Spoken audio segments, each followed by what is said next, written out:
तो स्वागत है आपका एक और नई वीडियो में। भाई साहब गजब हो गया है रेसलमेनिया 41 में। पॉल हेमन ने अपने बेस्ट फ्रेंड सीएम पंक में भी लो ब्लो लगाई है एंड अपने ट्राइबल चीफ रोमन रेंस में भी लो ब्लो लगाई है एंड दोनों को ही धोखा दे दिया है और जुड़ चुके हैं सेथ रोलिंस के साथ। क्या हुआ है सारी बात करने वाले हैं इस वीडियो में, इसलिए वीडियो चिपके रहिएगा, वीडियो को शुरू से लेकर लास्ट तक देखिएगा। सबसे पहले हमें शो की शुरुआत में शो के किक ऑफ में मैच देखने को मिलता है जे ऊसो वर्सेस गुंथर का। पहले जे ऊसो की एंट्रेंस होती है एंड जे ऊसो कितनी खतरनाक एंट्रेंस होती है। थीम सॉन्ग प्ले होता है, सबसे पहले तो फ्लैग लेकर आते हैं काफ़ी सारे बंदे, इसके बाद क्राउड यहाँ पर ईट ईट करता रहता है। जे ऊसो निकल कर आते हैं थोड़े टाइम बाद एंड क्या कमाल की यहाँ पर ईट होती है। आप बिल्कुल जाकर एक्सपीरियंस करना है इस चीज़ को, काफ़ी खतरनाक यहाँ पर इन्हों की एंट्रेंस थी। जे ऊसो क्राउड के बीच में से कमाल की एंट्रेंस करते हुए आते हैं। इसके बाद वे रिंग की तरफ को बढ़ते हैं, रिंग के पास आकर Michael Cole and PAT McAfee के साथ वे हैंड शेक करते हैं एंड डब्ल्यूडब्ल्यूई ने आज कमेंट्री टेबल को भी चेंज कर रखा था, ऐसे वे सर्कल टाइप में थे, काफ़ी कमाल के भी लग रहे थे, कुछ यूनिक डब्ल्यूडब्ल्यूई ने ट्राई करने की कोशिश करी। इसके बाद गुंथर की एंट्रेंस होती है, वही कमाल की शाही वाली एंट्रेंस में आराम आराम से आते हैं। इसके बाद इन दोनों की अनाउंसमेंट होती है, मैच स्टार्ट होता है। मैच ये अपनी धीरे धीरे फेस पकड़ता है, यहाँ पर गुंथर अपने चोप लगाते हैं, यीट पंचेस लग रहे हैं। फिर इसके बाद आउट ऑफ नोवेयर ये मैच अपनी फेस पकड़ना चालू करता है। जे ऊसो एकदम से स्पेयर हिट कर देते हैं, क्राउड यहाँ पर क्रेजी होने लग जाता है, पिन की कोशिश करते हैं जे ऊसो, लेकिन गुंथर यहाँ पर किक आउट कर देते हैं। इसके बाद गुंथर पावर बॉम्ब लगाते हैं, पिन की कोशिश करते हैं लेकिन जे ऊसो किक आउट कर देते हैं। इसके बाद जे ऊसो स्पेयर लगाते हैं, स्प्लैश लगाते हैं, पिन की कोशिश करते हैं लेकिन यहाँ पर गुंथर किक आउट कर देते हैं। यहाँ पर क्राउड एकदम इलेक्ट्रिक हो गया था। गुंथर यहाँ पर बेल्ट लेकर जाने लग जाते हैं, जे ऊसो आते हैं भागते हुए सुसाइड डाइव मारने के लिए, लेकिन गुंथर यहाँ पर बेल्ट ही मार देते हैं जे ऊसो के फेस पर। रेफरी इस चीज़ को देख नहीं पाते। इसके बाद गुंथर टॉप पर से स्प्लैश लगाते हैं एंड पिन करते हैं, लेकिन यहाँ पर जे ऊसो किक आउट कर देते हैं। काफ़ी कमाल का यहाँ पर फैंस का रिएक्शन आता है। इसके बाद गुंथर यहाँ पर स्लीपर होल्ड में फंसा लेते हैं जे ऊसो को, लेकिन जे ऊसो जैसे तैसे करके सर्वाइव कर लेते हैं एंड यहाँ पर एकदम ऐसी वाइब आती है जैसे रोमन रेंस के रेसलमेनिया 31 वाले मैच में आई थी ना। ब्रॉक लेसनर अपनी F5 लगाते रहते हैं लेकिन जब भी हंसते रहते हैं रोमन रेंस, इसी तरीके से यहाँ पर जे ऊसो स्माइल करते रहते हैं। इस चीज़ से गुंथर यहाँ पर काफ़ी ज़्यादा जेलस हो जाते हैं। इसके बाद यहाँ पर ईट पंचेस लग रहे हैं, गुंथर के चोप लग रहे हैं। इसके बाद इस मैच के लास्ट में क्या होता है, गुंथर यहाँ पर पावर बॉम्ब लगाने की कोशिश करते हैं लेकिन यहाँ पर जे ऊसो रिवर्स करते हैं, वे पावर बॉम्ब लगाते हैं। यहाँ पर वे 2 सुपर किक लगाते हैं, 1 स्पेयर लगाते हैं एंड 3 स्प्लैश लगाते हैं, तीसरा उन्हों की बैक पर ही लगा देते हैं। इसके बाद पिन नहीं करते, यहाँ पर वे स्लीपर होल्ड में फंसा लेते हैं गुंथर को एंड गुंथर यहाँ पर लिटरली टैप आउट कर देते हैं, पास आउट भी नहीं होते। काफ़ी खतरनाक तरीके से यहाँ पर गुंथर को हराया जे ऊसो ने, ऐसा तो मैंने एक्सपेक्ट नहीं करा था एंड आपके जे ऊसो बन जाते हैं new WWE world heavyweight champion. काफ़ी कमाल का ये मैच था, थ्रो में स्लो फेज में था लेकिन एकदम से इसने फेस पकड़ी है। छोटा मैच था, ज़्यादा लंबाई से नहीं खींचा गया था एंड मुझे गुंथर के लिए यहाँ पर डिसअपॉइंटिंग तो हुई है, जिस तरीके से यहाँ पर ट्रिपल एच ने हरवाया है। पिन कर लेते लेकिन यहाँ पर स्लीपर होल्ड में टेप आउट कर दिया, ये चीज़ बुरी लगी है। इसके बाद यहाँ पर ये सेलिब्रेट करते हैं, फायरवर्क होती है एंड यहाँ पर जिमी ऊसो भी आते हैं, दोनों भाई यहाँ पर गले लगते हैं, सेलिब्रेशन मनाते हैं, क्राउड के बीच में जाते हैं जे ऊसो, वहाँ पर सबके साथ सेलिब्रेशन करते हैं। वैसे आप क्या कहना है इस मैच के बारे में, आपको कैसा लगा है मैच, आप कमेंट्स में जरूर से बताइएगा। इसके बाद हमें शो पर new day versus war Riders का मैच देखने को मिलता है, वो भी WWE world tag team championship के लिए। मैच ये काफ़ी ठीक ठाक सा रहता है, भारी भरकम यहाँ पर हमें एक्शन देखने को मिलता है, रनिंग भी यहाँ पर देखने को मिलती है हमें वॉर राइडर्स की तरफ से। वॉर राइडर्स अपना लास्ट में फिनिशर भी हिट करने की कोशिश करते हैं लेकिन वहीं यहाँ पर जेवियर वुड्स अपनी इन्वॉल्वमेंट कर देते हैं एंड लास्ट में न्यू डे लगा देते हैं अपना फिनिशर एंड पिन करते हैं एंड यहाँ पर न्यू डे बन जाते हैं new world tag team champion. मैंने अपनी प्रेडिक्शन में बताया था कि न्यू डे यहाँ पर जीतने ही वाली है, ठीक ठाक से मैच था, आप इसे देख सकते हैं। इसके बाद हमें शो पर एक कमाल का मैच देखने को मिलता है, नेओमी वर्सेस जेड कारगिल का मैच। इस मैच को आप काफ़ी ज़्यादा एंजॉय करने वाले हो, जैसा कि रोलर कोस्टर की राइड रहती है ना, रोलर कोस्टर ऊपर जाता है फिर नीचे जाता है, ठीक इस मैच के साथ भी वही सीन था। शुरुआत में जेड कारगिल अटैक कर देती है, मैच शुरू में फास्ट फेज में जाता है, जेड कारगिल यहाँ पर अटैक करी जाती है, फिर नेओमी भी पीछे नहीं हटती, यहाँ पर वे भी अटैक करते हैं, फिर ये थोड़ा स्लो फेज में मैच हो जाता है, फिर यहाँ पर ये एकदम से फास्ट फेज में होता है एंड कमाल का यहाँ पर एक्शन हमें देखने को मिलता है। नेओमी टॉप पर से जंप मारने की कोशिश करते हैं लेकिन जेड कारगिल पकड़ लेती है एंड यहाँ पर वे जैक हैमर हिट कर देती हैं। जेड कारगिल अपनी पावर का भरपूर यूज कर रही थी, जहाँ से भी नेओमी कूदती है वहीं से पकड़ लेती हैं। इसके बाद जेड कारगिल एक कमाल का बिग बूट भी लगाती है लेकिन नेओमी भी यहाँ पर पीछे नहीं हटती, जेड कारगिल टॉप पर चढ़ी रहती हैं तो नेओमी वहीं से रनिंग बुलडॉग लगा देती हैं। इसके बाद यहाँ पर जेड कारगिल की तरफ से हमें एक कमाल का पावर बॉम्ब भी देखने को मिलता है। लास्ट में जेड कारगिल अपना फिनिशर हिट कर देती हैं एंड जेड कारगिल पिन करती हैं एंड जीत जाती हैं। इस मैच को काफ़ी अच्छा मैच था, fast phase and slow phase, वही रोलर कोस्टर वाली राइड वाला एंजॉयमेंट आपको देने वाला है।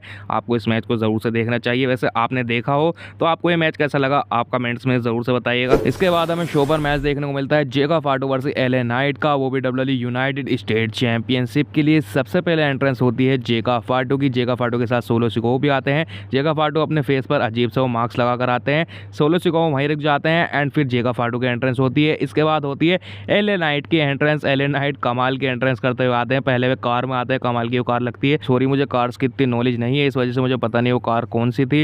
एंट्रेंस होती है कमाल की एलए नाइट की। इसके बाद वे रिंग में आते हैं। मैच स्टार्ट होता है। मैच इस लो फेज में स्टार्ट होता है। इस मैच में मैं ऐसा सोच रहा था कि जेका फाटो तो यहाँ पर मौका ही नहीं देने वाले हैं एलए नाइट को, लेकिन ऐसा नहीं रहता है। दोनों के बीच में ही बराबरी का मामला रहता है, लेकिन जेका फाटो यहाँ पर तोड़ते रहते हैं एलए नाइट को। इसके बाद हमें एलए नाइट भी फाइट बैक करते हुए दिखाई देता है एंड क्राउड क्या कनेक्ट करता है एलए नाइट से। यहाँ पर जो भी मूव लगाते हैं यहाँ पर ये के चैंट्स लग रहे हैं। एलए नाइट टॉप पर से चढ़ते हैं। एलए नाइट करके जो कूदते हैं वो भी काफी कमाल का लगता है। इसके बाद जेका फाटो टॉप पर चढ़ जाते हैं। शायद से मूनसॉल्ट लगाने वाले रहते हैं, लेकिन एलए नाइट टॉप पर ही चढ़ जाते हैं एंड कमाल की वहाँ पर सोप्लेक्स लगाते हैं, वो काफी कमाल का लगता है। इसके बाद इस मैच में एक कमाल का मूवमेंट आता है। जेका फाटो टॉप पर चढ़ जाते हैं एंड में वहाँ से मूनसॉल्ट लगा देते हैं, लेकिन उस मूनसॉल्ट को कन्वर्ट कर देते हैं एलए नाइट डीएफटी फिनिशर में। काफी खतरनाक यहाँ पर रिएक्शन आता है फैंस का। इसके बाद पिन करते हैं, लेकिन जेका फाटो यहाँ पर किक आउट कर देते हैं। इसके बाद एलए नाइट टॉप पर चढ़ते हैं, लेकिन जेका फाटो भी टॉप पर चढ़ जाते हैं। वहाँ से वे समोन रोप लगा देते हैं।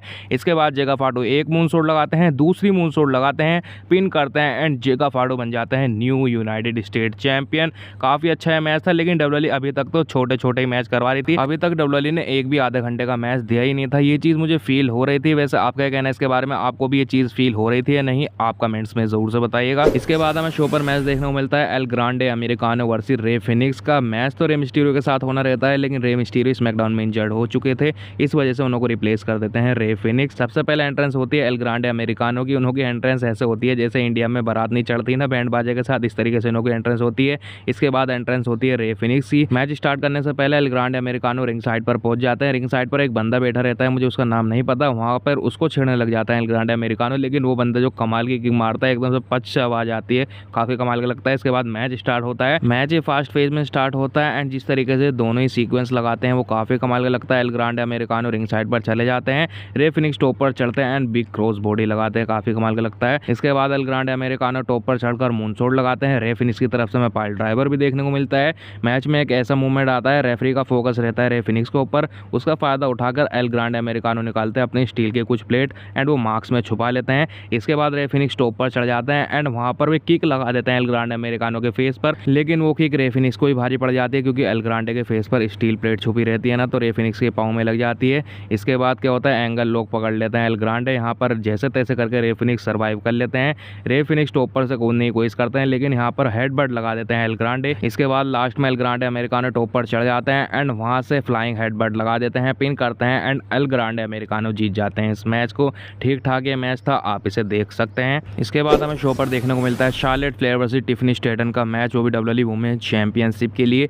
सबसे पहले एंट्रेंस होती है टिफनी स्ट्रैटन की। टिफनी स्ट्रैटन बारबी डोल वाले बॉक्सेस की एंट्रेंस करती है, वो काफी अच्छी लगती है। तीनों ही बॉक्स में टिफनी स्ट्रैटन रहती हैं, फिर बीच में से निकल कर आती हैं टिफनी स्ट्रैटन, काफी अच्छी इनकी एंट्रेंस लगती है। इसके बाद होती है द क्वीन शार्लेट फ्लेयर की एंट्रेंस। शार्लेट फ्लेयर कार में आती है, निकलती है एंड वही शाही वाली एंट्रेंस करती है जैसे किसी क्वीन की हो रही हो। इसके बाद दोनों ही रिंग में आ जाती हैं, अनाउंसिंग होती है एंड इसके बाद मैच स्टार्ट होता है। शुरुआत में अपर हैंड ले जाती हैं शार्लेट फ्लेयर। शार्लेट फ्लेयर तोड़ने लग जाती हैं टिफनी स्ट्रैटन को। शार्लेट ऐसे बच्चों की तरह ट्रीट करती हैं टिफनी स्ट्रैटन को, क्या है तू मेरे सामने कुछ भी नहीं है, बच्ची है तू, अभी नई नई आई है डब्ल्यूडब्ल्यूई में। इसके बाद टिफनी की तरफ से हमें स्पाइक बस्टर देखने को मिलता है एंड दोनों के बीच में बराबर की टक्कर रहती है, दोनों ही कमाल कर देती हैं, सीक्वेंस लगाती हैं, काफी मजा आता है। इसके बाद शार्लेट फ्लेयर नेचुरल सिलेक्शन मारने की कोशिश करती हैं, लेकिन वो नहीं लग पाता है। इसके बाद शार्लेट पावर बॉम्ब लगाती हैं, पिन करती हैं, लेकिन पिन यहाँ पर नहीं हो पाती है। इसके बाद शार्लेट फ्लेयर टिफनी स्ट्रैटन के लेग को टारगेट बनाती हैं, यहाँ पर सबमिशन होल्ड में फंसा लेती हैं, लेकिन टिफनी निकलती हैं चालाक, शार्लेट फ्लेयर के इंजर्ड लेग पर भी मारने लग जाती हैं। इसके बाद टिफनी स्ट्रैटन टॉप पर चढ़कर पीटीएस मूनसॉल्ट लगाने की कोशिश करती हैं, वे लगा भी देती हैं, लेकिन शार्लेट फ्लेयर अपने पैर आगे कर लेती हैं, जिसकी वजह से टिफनी स्ट्रैटन को लग जाती है। यहाँ पर शार्लेट पिन की भी कोशिश करती है। इसके बाद शार्लेट फ्लेयर रोप पर चढ़ जाती हैं एंड वे सेकंड रोप पर से नेचुरल सिलेक्शन लगा देती हैं, पिन की कोशिश करती हैं, लेकिन टिफनी स्ट्रैटन यहाँ पर भी किक आउट कर देती हैं। मैच के लास्ट में टिफनी स्ट्रैटन टॉप पर चढ़ती हैं, अपना पीटीएस मूनसॉल्ट लगाती हैं, पिन करती हैं एंड शार्लेट फ्लेयर यहाँ पर पिन हो जाती हैं। इस मैच की एंडिंग मुझे बिल्कुल भी पसंद नहीं आई है, जिस तरीके से इन्होंने शार्लेट फ्लेयर को हरवाया। यहाँ पर ही टिफनी स्ट्रैटन को ओवर दिखाना चाह रहे थे, इस वजह से शार्लेट को हरवा दिया है। एक दो मूनसॉल्ट तो लगवाते, एक ही मूनसॉल्ट में काम हो गया है शार्लेट फ्लेयर का, काफी बुरा मुझे लगा है शार्लेट फ्लेयर को ऐसे देखकर। ऐसा मैच नहीं गया है जो बिल्कुल अच्छा कमाल कर दे, एक ठीक ठाक सा मैच था, आप इसे देख सकते हैं। वैसे आपका क्या कहना है इसके बारे में? अगर आपने ये मैच देख लिया हो आप कमेंट्स में जरूर से बताइएगा। इसके बाद हमें शो के मेन इवेंट में देखने को मिलता है एक triple threat match, Roman Reigns versus Seth Rollins versus versus CM Punk के बीच में काफ़ी कमाल का हमें शोकर इसमें देखने को मिला है। सबसे पहले हमें एंट्रेंस देखने को मिलती है सेथ रोलिंस की, कमाल की उन्होंने एंट्रेंस होती है। पहले तो ब्लैक गियर पहन के आते हैं, इसके बाद स्क्रीन ब्लैक हो जाती है, फिर वे व्हाइट गियर में आ जाते हैं, पता नहीं क्या दिखाया डब्ल्यूडब्ल्यूई ने। इसके बाद हमें रोमन रेंस की एंट्रेंस देखने को मिलती है विदाउट पॉल हेमन। पिछले 4 सालों में ऐसा पहली बार होता है कि Roman Reigns without Paul Heyman आते हैं and without Jimmy and Jey Uso. Roman Reigns की एंट्रेंस होती है एंड ऊपर से वो जो डब्ल्यूडब्ल्यूई ने कार्ड लगा रखे थे ना, उस पर आफा नोई एंड सभी रोमन रेंस के फैमिली मेंबर की फोटो आती रहती है। कमाल की एंट्रेंस लगती है रोमन रेंस की। एंड लास्ट में एंट्रेंस होती है best in the world CM Punk की। सीएम पंक की एंट्रेंस सबसे कमाल की थी। सीएम पंक अपना पहला रेसलमेनिया मैन इवेंट कर रहे थे, तो इस वजह से हमें एक स्पेशल एंट्रेंस देखने को मिलती है सीएम पंक की। कल्ट ऑफ पर्सनैलिटी पूरा ही बैंड गा रहा था, काफी कमाल की यहाँ पर एंट्रेंस लगती है। And Paul Heyman CM Punk के साथ अपनी एंट्रेंस कर रहे थे ना, तो यहाँ पर नॉस्टैल्जिया हिट हो जाता है, क्योंकि हमने काफी टाइम पहले पॉल हेमन को सीएम पंक के साथ एंट्रेंस करते हुए देखा था। इसके बाद ये दोनों रिंग की तरफ को जाते हैं and Paul Heyman and Roman Reigns के फेस रिएक्शन क्या रहने वाले हैं एक दूसरे को देखकर, ये देखने के लिए काफी ज्यादा एक्साइट था।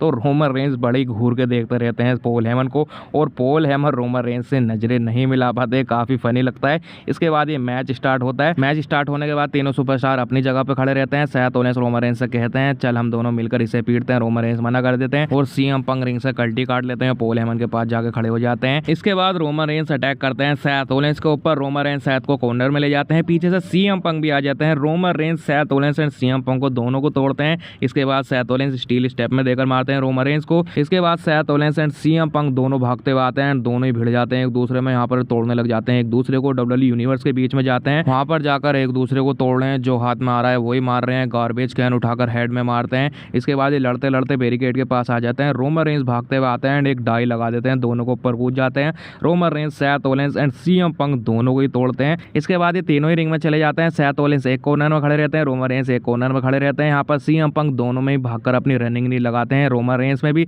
एंड सेथ रोलिंस में भी। इसके बाद सीएम पंक टॉप पर चढ़ जाते हैं, अपना गो टू स्लीप वाला साइन दिखाते हैं एंड वे एल्बो लगा देते हैं टॉप पर से सेथ रोलिंस को। इसके बाद सीएम पंक दोबारा टॉप पर चढ़ते हैं, यहाँ पर रोमन रेंस को भी वही एल्बो लगाने की कोशिश करते हैं, लेकिन सेथ रोलिंस टॉप पर चढ़ जाते हैं। रोमन रेंस भी उड़ जाते हैं, रोमन रेंस अपने कंधों पर उठा लेते हैं सेथ रोलिंस को। यहाँ पर मौका मिल जाता है सीएम पंक को, सीएम पंक टॉप पर से कूद जाते हैं एंड क्लोज लाइन लगा देते हैं सेथ रोलिंस में। इसके बाद रोमन रेंस सीएम पंक में सुपरमैन पंच लगाते हैं, पिन करते हैं, लेकिन यहाँ पर पिन नहीं हो पाती है। इसके बाद रोमन रेंस स्पेयर के लिए जाता है, लेकिन सीएम पंक यहाँ पर रिवर्स कर देते हैं। इसके बाद सीएम पंक अपना सबमिशन पकड़ लेते हैं, लेकिन सेथ रोलिंस टॉप पर से स्प्लैश लगा देते हैं, पिन की कोशिश करते हैं, लेकिन यहाँ पर पिन नहीं हो पाती है। इसके बाद सेथ रोलिंस रोमन रेंस को उठाते हैं और वे बकल बॉम्ब लगा देते हैं रोमन रेंस को। सेथ रोलिंस सीएम पंक को उठाते हैं, यहाँ पर पेडिग्री लगाने की कोशिश करते हैं, लेकिन यहाँ पर सीएम पंक कर देते हैं reverse and we go to sleep के लिए जाते हैं। एंड यहाँ पर हमें रेसलमेनिया 31 का मूवमेंट दोबारा से क्रिएट होता हुआ दिखाई देता है, जब ब्रोक लेसनर F5 के लिए उठा लेते हैं, ऐसे ही सीएम पंक GTS के लिए उठा लेते हैं सेथ रोलिंस को, और रोमन रेंस यहाँ पर लगा देते हैं स्पेयर। बिल्कुल रेसलमेनिया 31 वाली यहाँ पर याद आ गई थी। रोमन पंक को स्पेयर लगाने के बाद सेथ रोलिंस को स्पेयर लगाने के लिए जाते हैं, लेकिन सेथ रोलिंस यहाँ पर कन्वर्ट कर देते हैं स्पेयर को पेडिग्री में एंड यहाँ पर स्टॉम्प लगाते हैं, पिन करते हैं, लेकिन यहाँ पर रोमन रेंस किक आउट कर देते हैं।